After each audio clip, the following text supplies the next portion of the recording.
Peux-tu réussir le test de la responsabilité? Aujourd'hui, nous continuons notre enseignement sur le leadership selon David. Et aujourd'hui, nous allons rentrer en profondeur pour voir pourquoi est-ce que Dieu avait dit « Voici l'homme selon mon cœur ». En fait, Dieu avait trouvé en David une personne digne de confiance. Qu'est-ce qui s'est passé? David était le fils d'un homme qui ne l'aimait pas.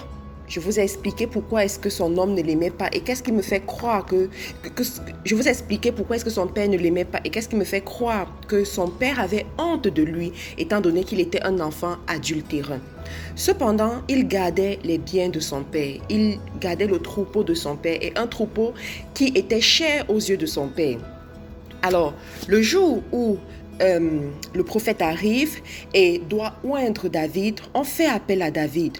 Et là, David va faire quelque chose d'extraordinaire, quelque chose qui prouve qu'il était digne de confiance, quelque chose qui montre son sens de la responsabilité que nous devons apprendre aujourd'hui. Alors, avant de répondre à l'appel, David se rassure que les troupeaux seront laissés en de bonnes mains. David se rassure qu'il y aura des personnes qui vont prendre soin du troupeau comme si c'était lui-même avant de partir. Et là, je me suis arrêtée et j'ai vraiment médité dessus. Très souvent, lorsque nous avons un patron malveillant, un patron irresponsable, qui ne nous aime pas, nous avons tendance à reproduire son caractère lorsque nous occupons de ses affaires. Lorsque nous avons des parents qui ne nous aiment pas, des parents qui sont malveillants à notre endroit, nous avons envie de reproduire leur caractère lorsqu'il s'agit de leurs affaires. Et j'aimerais t'enseigner aujourd'hui que si David a été trouvé digne de confiance et que Dieu l'a appelé l'homme selon son cœur, c'est parce qu'il avait appris à être responsable. Il savait que lorsqu'on lui a confié une tâche, avant de laisser cette tâche-là, il doit confier à d'autres personnes.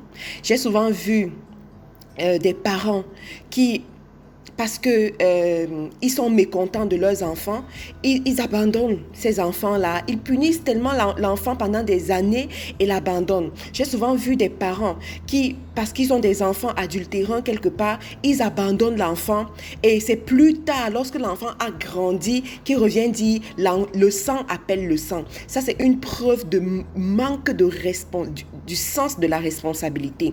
Pareil aussi pour des époux qui laissent leur famille sans en prendre soin et vont faire d'autres choses ou bien vont s'occuper d'autres familles, vont vagabonder à l'extérieur, sens de manque de responsabilité.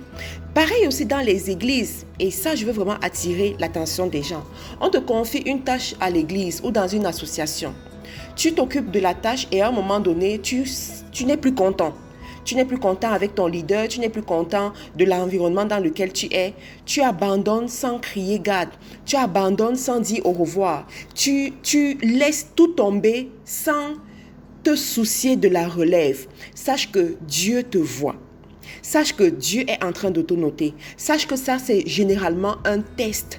Et David, justement, avait passé ce test. Et Dieu a dit, ça, c'est l'homme selon mon cœur. J'aimerais attirer ton attention aujourd'hui sur la responsabilité. À chaque fois que Dieu te confie une tâche, assure-toi de mener à bien cette tâche. Assure-toi d'avoir une relève si jamais tu ne peux pas mener la tâche parce que ça constitue un test devant Dieu. Et Dieu, pour te propulser, il va regarder toutes ces choses-là. J'aimerais attirer ton attention aujourd'hui si tu es un leader ou si tu aspires au leadership. Je dis souvent aux gens que tout leader, toute personne qui pratique le leadership doit elle-même être sous un leadership. Ça veut dire quoi? Tu ne peux pas dire que tu diriges les gens si toi-même tu n'es pas dirigé par quelqu'un. Alors si toi-même tu ne peux pas être dirigé par quelqu'un, ça veut dire que tu es très orgueilleux. Ça veut dire que tu es très orgueilleux et dangereux. Parce que personne ne peut te parler. Parce que personne ne peut te reprendre. Personne ne peut te montrer la route. Mais c'est toi qui veux montrer la route à d'autres personnes. C'est très dangereux. Donc, si vous aspirez au leadership ou bien si vous-même vous êtes leader aujourd'hui, sondez vos cœurs. Demandez-vous si vous êtes des leaders responsables. Demandez-vous si vous avez toujours été au rendez-vous lorsque Dieu vous attendait. Demandez-vous si vous n'avez pas abandonné les tâches que Dieu vous a confiées. Et vous vous êtes dit, ça ne fait rien, personne ne va remarquer. Dieu regarde.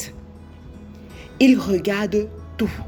Voilà, c'est ce que je voulais vous enseigner aujourd'hui. Je vous remercie pour votre attention. Vous pouvez nous retrouver sur les réseaux sociaux, Facebook, YouTube, Instagram en recherchant Faiseur d'Exploits International.